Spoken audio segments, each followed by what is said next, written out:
Students, मैं आशा करता हूँ आप सब अपने घरों में होंगे और सभी सेफ होंगे। हम अपनी ऑनलाइन पढ़ाई को आगे बढ़ाते हैं और आज हम अपना नया चैप्टर स्टार्ट करते हैं, electrical capacitance. Electrical capacitance chapter start करने से पहले मैं आपको पिछले चैप्टर्स के कुछ फॉर्मूले रिवाइज करा देता हूँ ताकि आपको इस चैप्टर को पढ़ने में थोड़ी आसानी रहे। तो हमने पढ़ा था किसी पॉइंट चार्ज की वजह से r डिस्टेंस पर जो इलेक्ट्रिक फील्ड होता है वो होता है E इक्वल्स टू के क्यू अपॉन आर स्क्वायर। ये हमने एक पढ़ा था। सपोज ये कोई एक पॉइंट चार्ज है Q, इसकी वजह से r डिस्टेंस पर पोटेंशियल होगा V इक्वल्स टू के क्यू अपॉन आर। हमने इनमें रिलेशन भी पढ़ा था, पोटेंशियल और इलेक्ट्रिक फील्ड में रिलेशन भी पढ़ा था। वो था हमारा E equals to minus dV by D R, और इस क्वांटिटी को हमने पोटेंशियल ग्रेडियंट भी कहा था। तो अगर पोटेंशियल डिफरेंस अगर मान लो V है और जिन दो पॉइंट के बीच में पोटेंशियल डिफरेंस D है, उन दोनों पॉइंट के बीच की डिस्टेंस अगर D हो तो E equals to V by D भी होता है। तो इसे ध्यान रखेंगे, V equals to E into D.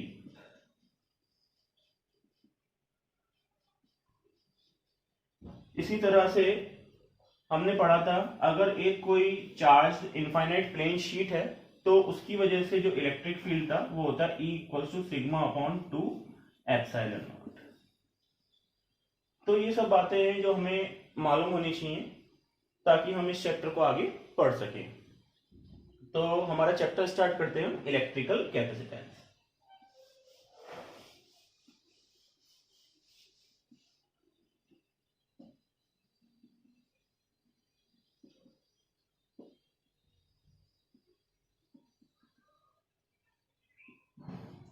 Electrical capacitance.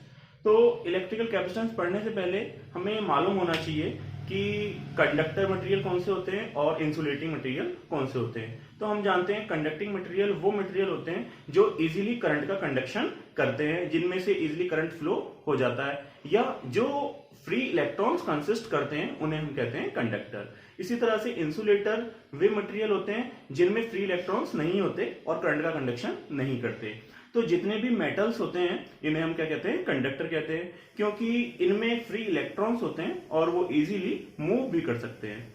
जबकि इंसुलेटर में इस तरह का कोई फ्री इलेक्ट्रॉन नहीं होता और वो इस तरह से मूव नहीं कर सकता, तो वो करंट का कंडक्शन नहीं करेगा। तो जैसे रबड़ या कोई वुड हो गया, सूखी लकड़ी, ये क्या होंगे, इंसुलेटर होंगे, और मेटल्स जो होंगे वो क्या होंगे, कंडक्टर होंगे। तो हम आप लोगों को पता भी होगा तो सबसे अच्छा जो कंडक्टर है वो सिल्वर है। अभी इनके बारे में हम और करंट वाले चैप्टर में पढ़ेंगे। हमें यहाँ केवल इनका डिफरेंशिएशन पता होना चाहिए कि कंडक्टर किसे कहते हैं और इंसुलेटर किसे कहते हैं। इसी के साथ कुछ डाइलेक्ट्रिक मटेरियल होते हैं। डाइलेक्ट्रिक मटेरियल किसे कहते हैं, ये इस तरह के इंसुलेटिंग मटेरियल होते हैं कि ये करंट का कंडक्शन तो नहीं करते, लेकिन अगर इन्हें हम एक्सटर्नल इलेक्ट्रिक फील्ड में रख दें तो ये कुछ इलेक्ट्रिकल प्रॉपर्टी को शो करते हैं। तो इस टाइप के जो मटेरियल होते हैं वो होते हैं डाइलेक्ट्रिक मटेरियल। तो हम अपनी कहानी जो है डाइलेक्ट्रिक मटेरियल से स्टार्ट करेंगे।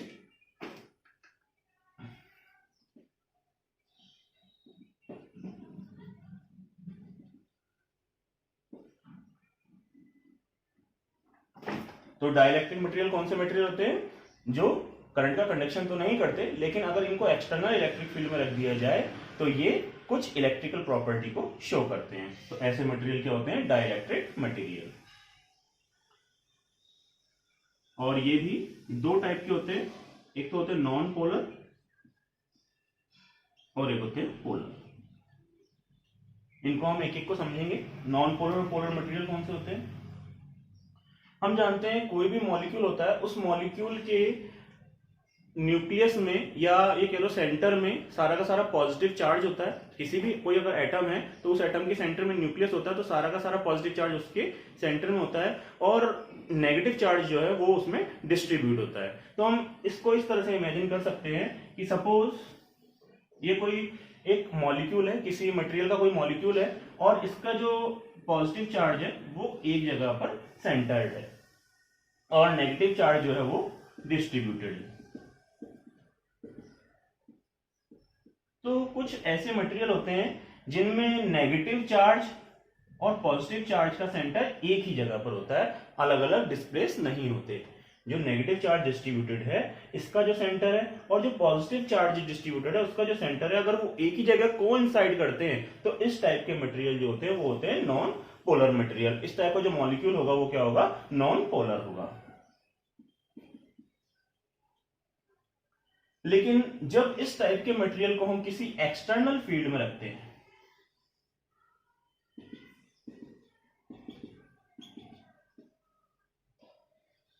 जब हम इस टाइप के मटेरियल को एक्सटर्नल फील्ड में रखते हैं तो हम जानते हैं एक्सटर्नल फील्ड में रखने से जो पॉजिटिव चार्ज होगा उस पॉजिटिव चार्ज पर जो इलेक्ट्रिक फोर्स लगता है वो इलेक्ट्रिक फील्ड की डायरेक्शन में लगता है, और जो नेगेटिव चार्ज है उस पर जो फोर्स लगता है वो इलेक्ट्रिक फील्ड की अपोजिट डायरेक्शन में लगता है, जिससे जो नेगेटिव चार्ज का सेंटर है और पॉजिटिव चार्ज का सेंटर है वो एक दूसरे से डिस्प्लेस हो जाते हैं। यानी एक्सटर्नल फील्ड में रखते ही ये पॉजिटिव चार्ज का जो सेंटर है कुछ इधर की तरफ डिस्प्लेस हो जाएगा और नेगेटिव चार्ज का जो सेंटर है वो इधर की तरफ कुछ डिस्प्लेस हो जाएगा।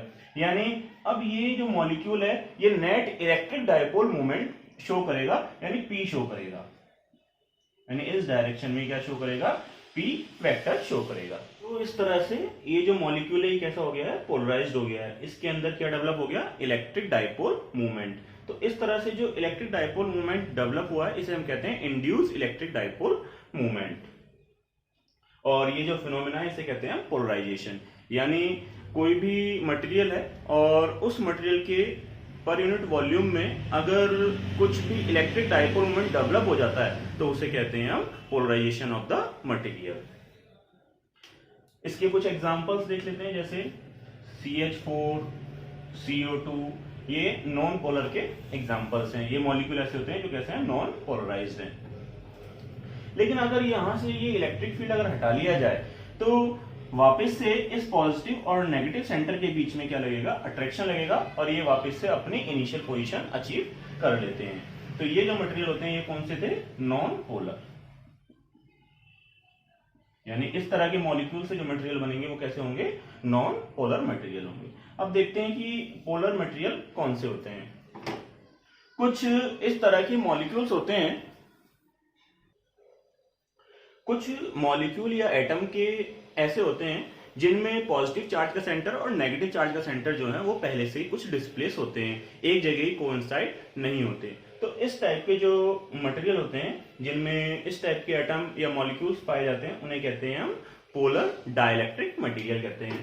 तो सपोज ये कोई मॉलिक्यूल है और इसमें पहले से ही अगर नेगेटिव चार्ज का सेंटर और पॉजिटिव चार्ज का सेंटर दोनों पहले से ही डिस्प्लेस होते हैं, या इसके अंदर पहले से ही पोलराइजेशन होता है, या हम इसको ऐसे कहें कि ये मॉलिक्यूल पहले से ही अगर पोलराइज्ड है, तो इस टाइप के जो मॉलिक्यूल्स होते हैं, जो मटेरियल होते हैं, उन्हें हम कहते हैं पोलराइज्ड या पोलर डाइलेक्ट्रिक मटेरियल कहते हैं। यानी इनमें इनिशियली पहले से ही क्या पाया जाता है, पी वेक्टर पाया जाता है, पहले से इसमें क्या होता है, इलेक्ट्रिक डायपोल मूवमेंट होता है। लेकिन अगर मैं पूरे मटेरियल की प्रॉपर्टी को एक्सटर्नल इलेक्ट्रिक फील्ड में डिस्कस करूं तो वो कुछ इस तरह से होगी।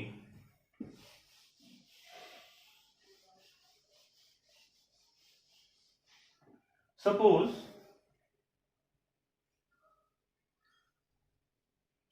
ये नॉन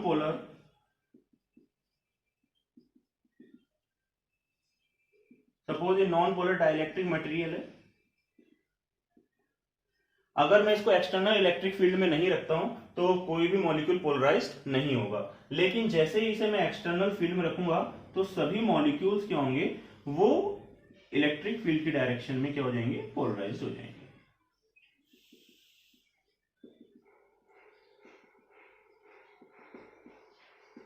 तो ये सभी मॉलिक्यूल्स कैसे हो गए, पोलराइज्ड हो गए, किसमें, एक्सटर्नल इलेक्ट्रिक फील्ड में, सभी एक डायरेक्शन में अलाइन हो रहे हैं। तो सबके सब ये नेट पी वेक्टर शो करेंगे। अब इनका पी वेक्टर 0 नहीं होगा। लेकिन अगर मैं पोलराइज्ड डाइलेक्ट्रिक मटेरियल की बात करूं तो यहां देख सकते हैं कि ये इसका इलेक्ट्रिक डायपोल मोमेंट इधर की तरफ, तो इसका इधर की तरफ एक दूसरे को कैंसिल आउट कर देंगे।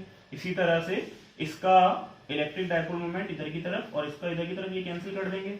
और इसी तरह से इसका इलेक्ट्रिक डाइपोल मोमेंट इधर है, इसका इधर की तरफ है, ये एक दूसरे को कैंसिल आउट करेंगे। इसी तरह से और भी इसमें मॉलिक्यूल्स होंगे जो एक दूसरे के इलेक्ट्रिक डाइपोल मोमेंट को कैंसिल कर देंगे। इसी तरह से यहां हम एक और बना सकते हैं, तो ये क्या करेंगे, एक दूसरे को कैंसिल कर देंगे। तो हम देख सकते हैं यहां नेट पी वेक्टर जो है वो 0 है। यहां मॉलिक्यूल्स तो पोलराइज्ड हैं, लेकिन पूरे के पूरे मटेरियल का इलेक्ट्रिक डाइपोल मोमेंट 0 है। यहां E इक्वल्स टू क्या था, 0, यानी एक्सटर्नल इलेक्ट्रिक फील्ड हमने नहीं लगाया था। तो ये बिहेवियर किसका है, पोलराइज्ड डाइलेक्ट्रिक मटेरियल का है। लेकिन जब इस टाइप के मटेरियल को हम किसी एक्सटर्नल इलेक्ट्रिक फील्ड में रखते हैं, जैसे ही हमने इस टाइप के मटेरियल को एक्सटर्नल इलेक्ट्रिक फील्ड में रखा, तो सभी मॉलिक्यूल्स पर इलेक्ट्रिक फील्ड की डायरेक्शन में फोर्स लगता है, जिससे सबके सब के इलेक्ट्रिक डाइपोल मोमेंट किस डायरेक्शन में अलाइन हो जाते हैं, इलेक्ट्रिक फील्ड की डायरेक्शन में अलाइन हो जाते हैं और net electric dipole moment show करते हैं। यानी कुछ पोजीशन इस तरह से हो जाती है।